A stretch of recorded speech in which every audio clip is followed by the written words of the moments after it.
So till where had we done in the last class? Laws of refraction. शुरू करना था. Cause of refraction हो गया था. ठीक है. लिखेंगे the first point of the laws of refraction. First point है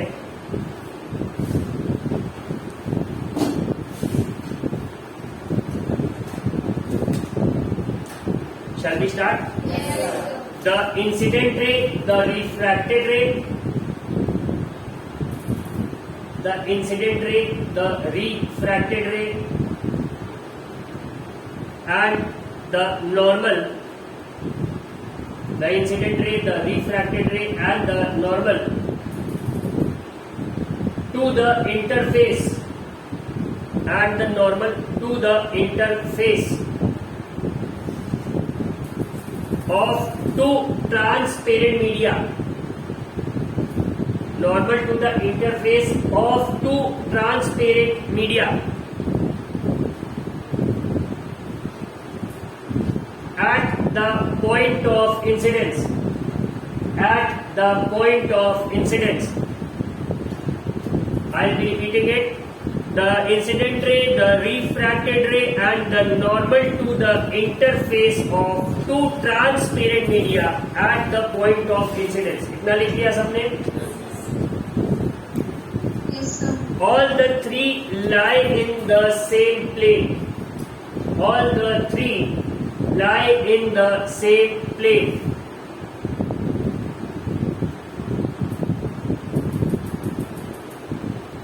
पहला स्टेटमेंट तो ये हो गया.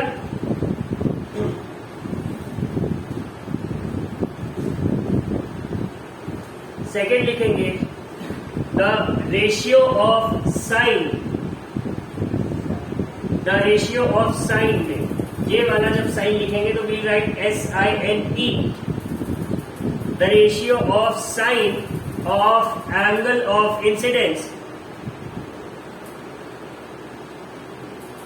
The ratio of sine of angle of incidence to the sine of angle of refraction. The ratio of sine of angle of incidence to the sine of angle of refraction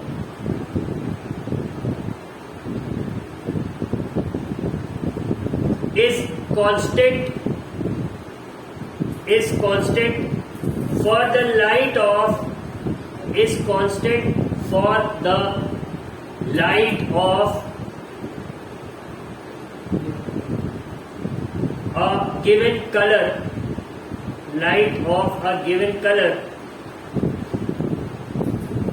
and for the given pair, and for the given pair of media, and for the given pair of media. ठीक है. तो इन्होंने क्या बताया? If we come to the explanation part, it's pretty simple.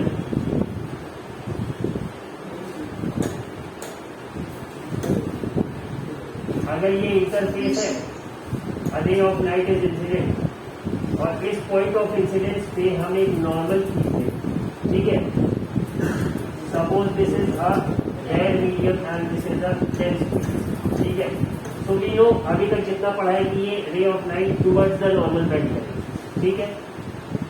तो ये क्या हो गया हमारा एंगल आई, और ये क्या हो जाएगा angle of refraction. So what they are telling us is sine i upon sin r is equal to constant. यही ये सिंपल सा बता. साइन कॉस टैन क्या होता है ये सबको पता है. ठीक है.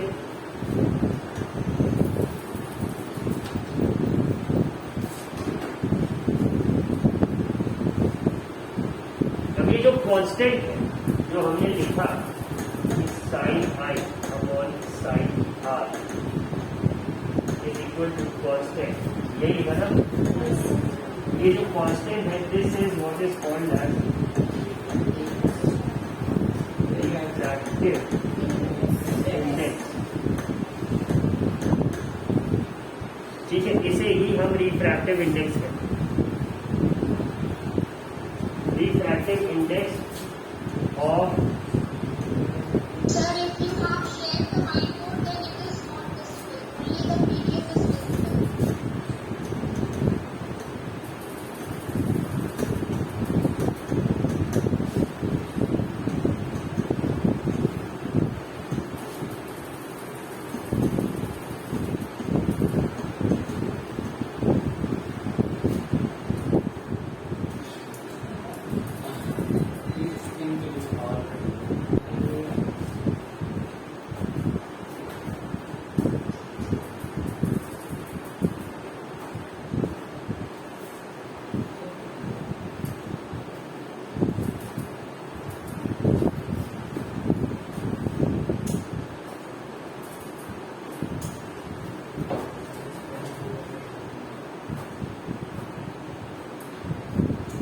ठीक है, आगे एक लाइन लिख देना, this is also known as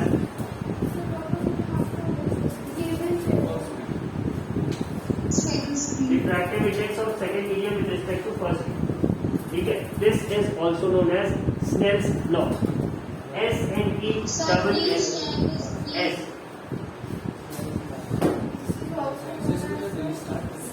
Snell's law, SNE double L S.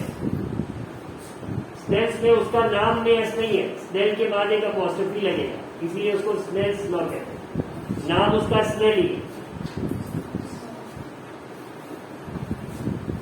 ठीक है।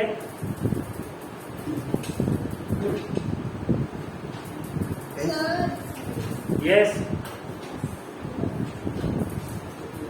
sir, we request you please share the screen.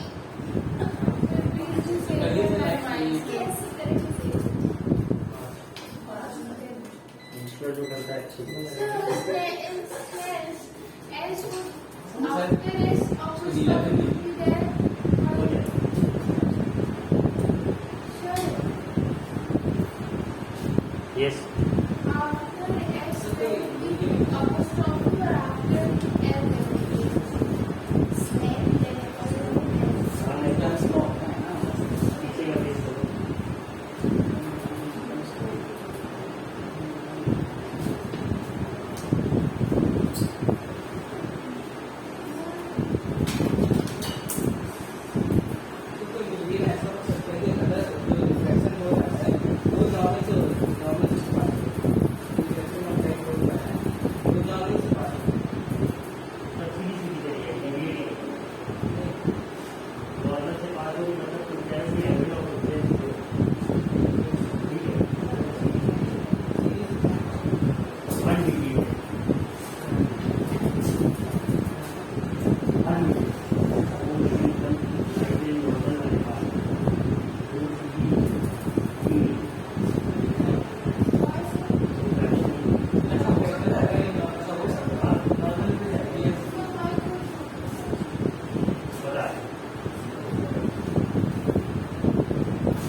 ठीक है,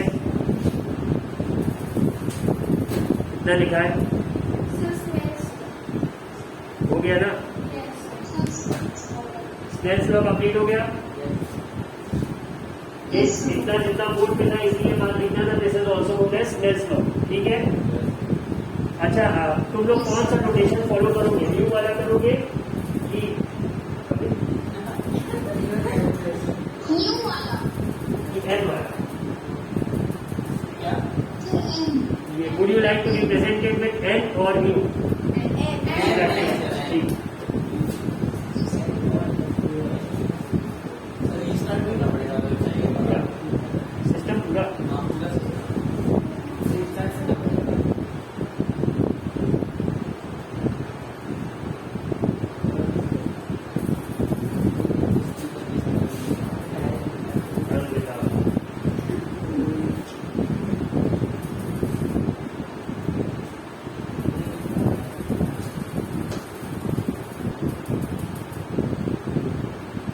Why does a ray of light pass undeviated if it is incident normally to the interface of two media? Question का मतलब क्या है? Question का मतलब क्या है? Yes, I want the question. Question पूछ रहा है अगर ये इंटरफेस है और कोई रे ऑफ लाइट इस पे नॉर्मली इंसिडेंट होगी।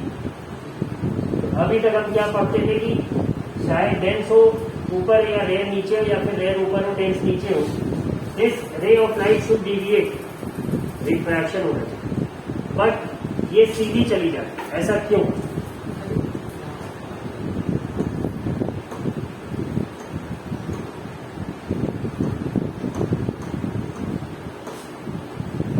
अभी तो आगे एक चीज पढ़ोगे कि रिफ्रैक्शन होता ही नहीं, लाइट इंसिडेंट होती है पलट जाती है। The intention is to refract but it is actually reflected. नहीं होता ही नहीं, आती रिफ्रैक्ट हो नहीं है भाई। रिफ्रैक्शन कब होगा? When the next medium is transparent, उसमें एंटर कर सके बट वो आती है यहाँ से यहीं से पलट जाती है। नहीं यही तो बात है, ट्रांसपेरेंट में ऐसा होता है।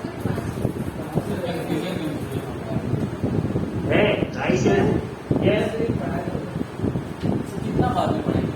है आगे बस थोड़ा सा। यस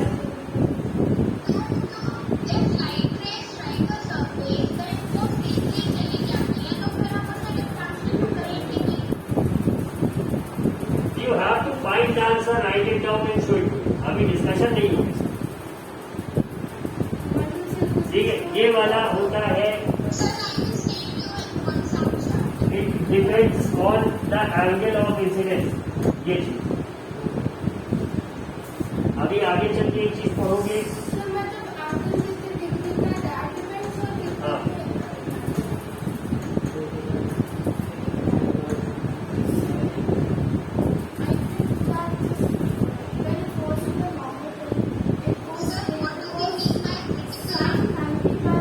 ऐसे ही लिख दिया था, मन कर रहा था।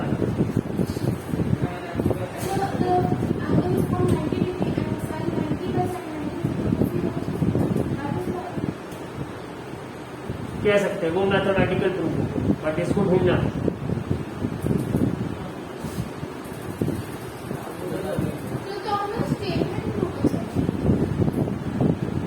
स्टेटमेंट क्या? हाँ बताना है, थ्योरेटिकली बताना है क्या वो जो बता रही that is the mathematical explanation. इसके इर्द गिर्द का जो थोड़ा बहुत लिटरेचर है वो भी तो बताओ।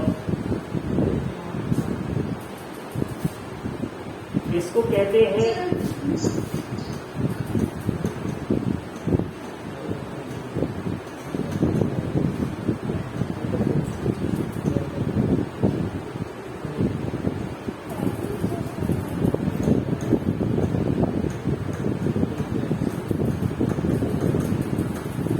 लाइट रे आती है रिफ्रैक्ट होने, बट एक्चुअली रिफ्लेक्ट होके चली जाती सर रिफ्रैक्ट कभी नहीं होती। हम लोग पढ़ाएंगे। होती है बट अगर एंगल ऑफ इंसिडेंस एक सर्टेन वैल्यू तक है तब तक रिफ्रैक्ट होगी, उसके बाद रिफ्लेक्ट होगी। मतलब होती है ऐसा क्या? सर आपके नाम से मतलब कुछ होती है,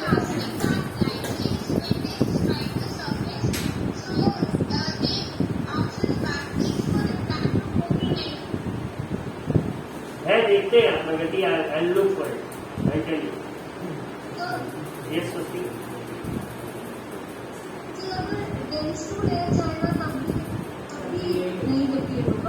नहीं, अगर नॉर्मली इंसिडेंट है तो नहीं होगा। क्यों नहीं होगा ये बताओ।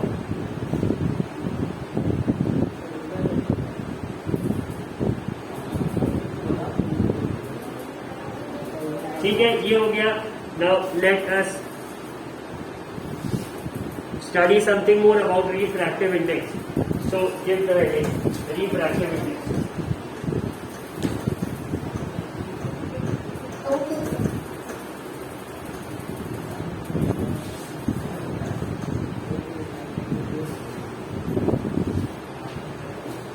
और ये जो प्रॉपर्टी है लाइट की, तो हम लोगों ने पढ़ा था ना कि light is an electromagnetic wave, ठीक है? 7 तरह के होते हैं, visible light, infrared, radio waves, बड़ा था ना? Yes, sir. तो वो सब भी यही लॉज ऑफ रिफ्लेक्शन और रिफ्रैक्शन ओबे करते हैं। तो आज जो भी कम्युनिकेशन हम देख रहे हैं, जो भी हम 4G और 5G देख रहे हैं, जियो फाइबर देख रहे हैं, ये सब इसी टोटल इंटरनल रिफ्लेक्शन की देख है। यही तो बात है। टोटल इंटरनल रिफ्लेक्शन अभी दिखाया था ना, क्रिटिकल एंगल और टोटल इंटरनल रिफ्लेक्शन, उसी की देन है sir. It's because of that particular phenomena is that we are experiencing such a high level communication technology in front of our. वरना ये नामुमकिन था, कॉपर वाली तार से लैंडलाइन वाले से ही चल रहे थे। अब सुनते हो ना फाइबर लग गया, जियो फाइबर। फाइबर क्या है? कपड़ा है, धागा लग गया।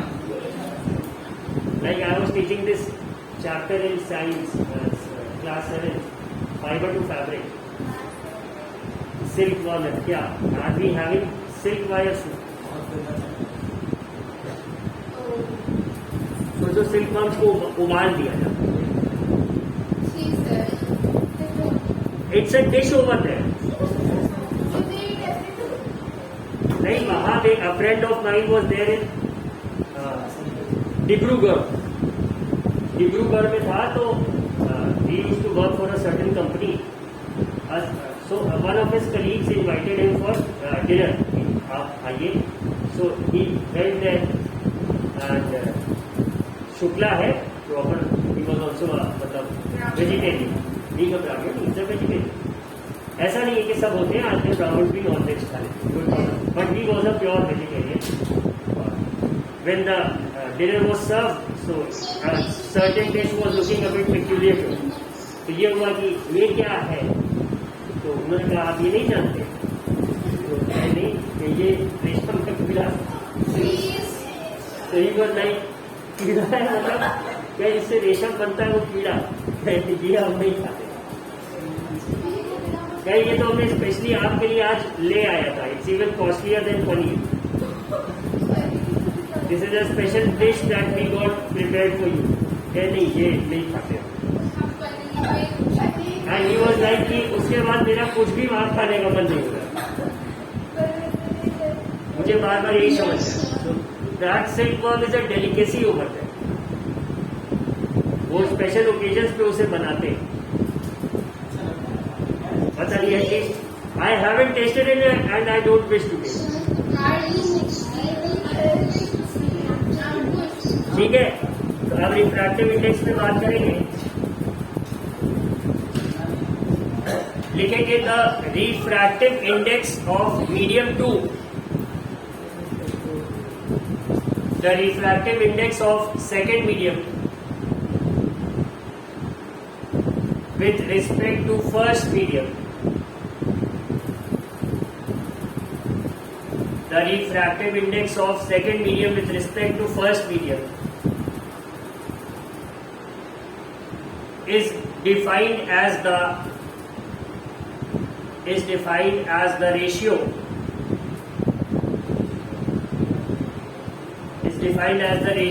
of the speed of light is defined as the ratio of the speed of light in medium 1 या फिर in the first medium is defined as the ratio of the speed of light in the first medium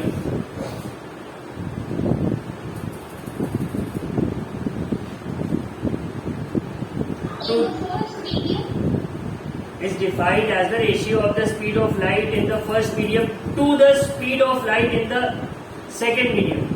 To the speed of light in the second medium. मतलब if we talk of it numerically, तो हम क्या कहेंगे?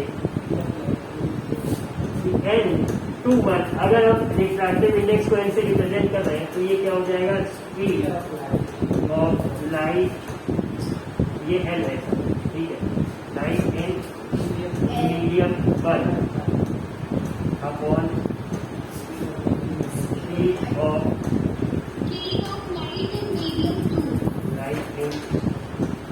Medium 2, ठीक है, यही होगा। अगर ये n12 लिखा होता तब ये 2 ऊपर है, ठीक है, ये याद रखने की चीज है। This is in a way the most simple thing and this is in fact the concept जहां पे सब गलती करते हैं। तो एमसीक्यूज में जब सॉल्व करना रिफ्रैक्टिव इंडेक्स का कोई भी क्वेश्चन हो, just make sure that you look at this thing very careful. जो बाद में है वो न्यूमरेटर में रहेगा, जो यहाँ पे है वो क्रॉस चेक कर लो, मेरी बोलने में मुझसे गलती हो जाए, ठीक है। 2 and 1 क्या बोला था, speed of the ratio of the speed of light in the second medium. पहले क्या बोला था, first medium, speed of light in the first medium to the ratio of speed of light in the second medium, ठीक है। ये याद रखने की चीज, मतलब अगर यहाँ पे 1 2 लिखा हो तो ये उल्टा हो जाता, फ्लिप हो जाता, ठीक है। तो ये ध्यान रखना, एमसीक्यूज में they try to trick you with this, ठीक है। तो ये ध्यान देने की चीज, इस पे विशेष रूप से ध्यान देना। You have to take special attention to this. Yes ji,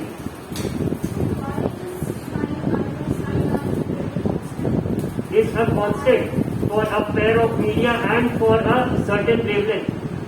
constant क्यों है, ऐसा समझो कि रेशियो का कोई यूनिट नहीं, मतलब you will get a fix quantity जो वैरी नहीं करे। तो कांस्टेंट हम किसको कहते हैं, जैसे if we simply write this digit 2, we say it's a constant. If we write 2a, that is variable. Why, because now the whole value would depend upon the value of a, यही होता है। तो यहाँ पे we finally get a numerical quantity जो कि अब alter नहीं हो सकती अनलेस एंड अनटिल i या r की वैल्यू चेंज ना हो, right. And it's a ratio. Constant मतलब कि ये सेम रहेगा फॉर ऑल कंडीशंस। अगर suppose for green colour and for the 2 media air and water, इसका रिफ्रैक्टिव इंडेक्स का वैल्यू यही आएगा और नहीं, इट विल रिमेन कांस्टेंट। और वो वैल्यू कब चेंज होगा, if the certain wavelength is change, या फिर हम एंगल ऑफ इंसिडेंस या रिफ्रैक्शन चेंज करते हैं और साइन का जो वैल्यू है वो बदलता है तब। लेकिन लास्ट में जो वैल्यू आएगी वो उस पर्टिकुलर कंडीशन के लिए कांस्टेंट है। Constant, the meaning of constant is something that would not change provided the conditions are kept same, ठीक है। नहीं समझ आ रही बात, डाइजेस्ट हुआ, ठीक है। होता था वी यूज्ड टू स्टडी, हमें ये कांस्टेंट लिख दिया मतलब क्या, तो ये होता है कि समझ लो, one of our teachers told us कि समझ लो जैसे ये ईश्वर हो गया, ये सत्य है, ये बदलेगा, ऐसा कुछ हो गया। खैर, तो रिफ्रैक्टिव इंडेक्स का कॉन्सेप्ट क्लियर हुआ। सर अभी तक समझ नहीं आई क्या ये है कि डायग्राम से बताइए। डायग्राम से मतलब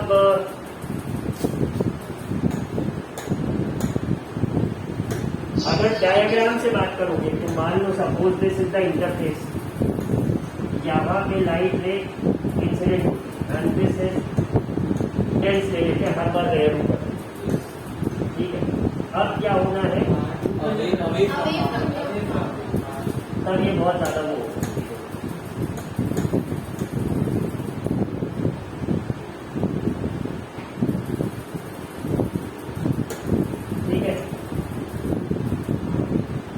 ठीक है, कुछ ऐसा होगा अभी तक जो हम लोगों ने पढ़ रखा है उस हिसाब से।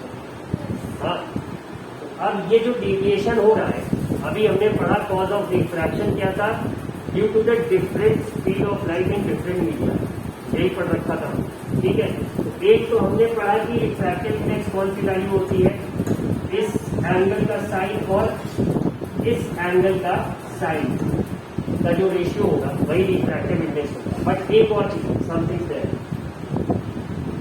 समथिंग देयर, ठीक है। हाँ, एक तो ये वैल्यू हो गया, एक तो ये हो गया सपोज कि n इज इक्वल टू क्या हो गया, sine i upon sine r, ठीक है। ये बात क्लियर हो गई। सेकेंड क्या हो गया, हम देख रहे हैं रिफ्रैक्शन में हो क्या रहा है, there is a change in the speed of light, speed of light change हो रही है। तो जितना चेंज हो रही है डिफरेंट स्पीड्स का जो रेशियो है वो भी हमें क्या देगा, रिफ्रैक्टिव इंडेक्स, ठीक है। ये बात समझ आ रही है, यही कहा।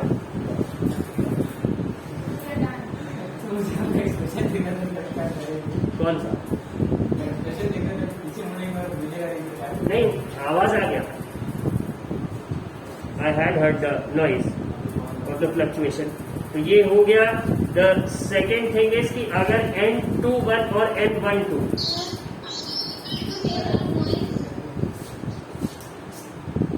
N21 और N12 अगर लिखा है तो कैसे होगा, उसमें भी एक relation. I am waiting for it to turn on, तो उसके बाद बताते हैं। अभी ठीक है, चलो प्लीज स्टॉप ओवर हियर, बाकी नेक्स्ट क्लास में करेंगे।